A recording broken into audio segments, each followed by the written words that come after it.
How to add equipment usage. To add equipment usage, go to Project Dashboard. Select Daily Worksheet. Click Plus. Select Date.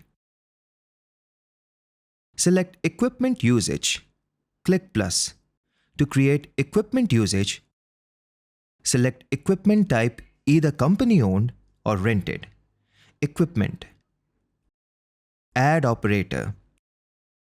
Select supervisor. Location type. Location. Approximately work done. Measurement unit. Add time shifts. To add more shifts, repeat the process. Fill total working hours manually and save. You can add new equipment. Supervisor. Location. Measurement unit from master records.